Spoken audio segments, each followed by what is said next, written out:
Hello everybody, hope we're all doing well. As per usual, welcome back to more esports talk. Definitely going to be a talking point for weeks to come as the esports scene slowly develops for the game of Valorant. Guys, super hyped up, and yes, I am still super excited to see as many organizations jump the gun, more even finishing their rosters as we speak every single week about this. When it comes time for comparing though, some top and well-noted esports organizations that are a bit hesitant, maybe hands-off so far, looking over as it develops as an esport, and versus that being many organizations who have jumped the gun, gone headfirst right in. You look at the likes of T1, one of the first top teams to actually complete their roster. You look towards TSM and G2, a lot of Asian teams out there. One we spoke of actually making their CS roster a Valorant roster before the beta was even out. Plenty of teams out there jumping the gun. I even look towards Ninjas in Pajamas. They're already on their second roster because their first roster coming from Paladins, it didn't work out. So now they're making a roster of former CS pros like we see in a lot of teams out there. When it comes time for jumping the gun though,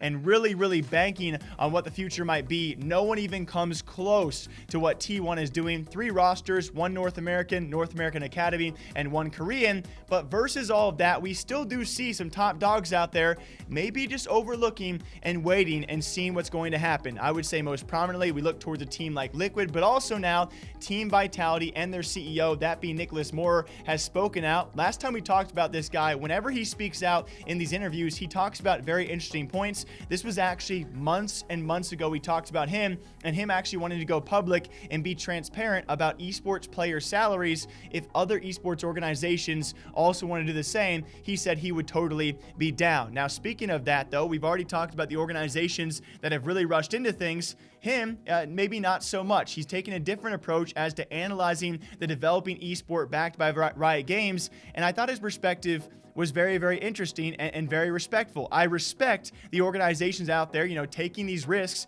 and jumping the gun and getting in there because someone has to, but I also respect the vice versa in teams like Vitality where they're sitting back, they're looking, they're still putting on tournaments, by the way, but they're not entering the scene quite yet. As he states, I don't think Valorant is any different. Like any new title, we have to actually do proper analysis, look at the metrics and the trends, look at public appeal, viewership, and all these different factors. He finished up by saying, when it comes to Valorant, we are extremely excited about the game. He continued by saying, first of all, the game is really well done, even if it's just been released. Second of all, Riot is behind it, and when you have a publisher that is so experienced in esports, it's a very good sign. Riot is also sharing its plan with partners so we can see where it's going. All that being said, we want to take our time because whenever you enter a new title, you need to find the right balance in time. If you go too soon, you take the risk the game will never pick up as an esport, and then it compares to the likes of Apex Legends, as he goes on to state, as if you guys remember that, backed by EA Games, who I would say, I don't want to word it as a failure, but waited so long to actually announce their global series, and then of course the pandemic hit. When it comes time for developing esports,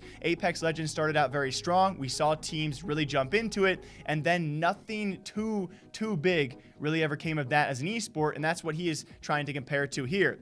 So it's super interesting to see as we talk about Valorant pro salaries. If we haven't already, we will in the future for all of you guys. We've talked about pro players leaving Valorant, going back to their original esports for a variety of reasons. I did also mention in that same video that has to happen, right? Just like organizations have to jump the gun and take an early risk if they want to be, the first come, first serve organization and maybe get the better players that are being sought after, organizations have to take that risk. So too for players out there, if you want to be the best of the best pro player in an esport or a video game, you got to go over pretty early on. And of course, it's not going to work out for everybody. It's going to be super curious to see though who it does and does not work out for. Will it work out for T1 or G2 or TSM who are in there? And especially like T1 and TSM already seeing victory and already seeing success as well? Or will it work out for the latecomers, Vitality and Liquid and other top names out there, maybe a Fnatic as well, who are actually taking their time to overlook this scene as it develops into an actual esport?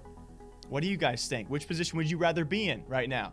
I don't know. It's a pretty crazy topic to talk about, and I'm sure we'll talk about it more in the future. Until next time, drink that Wawa, drink that Kaka. I'll see you guys back here sometime soon.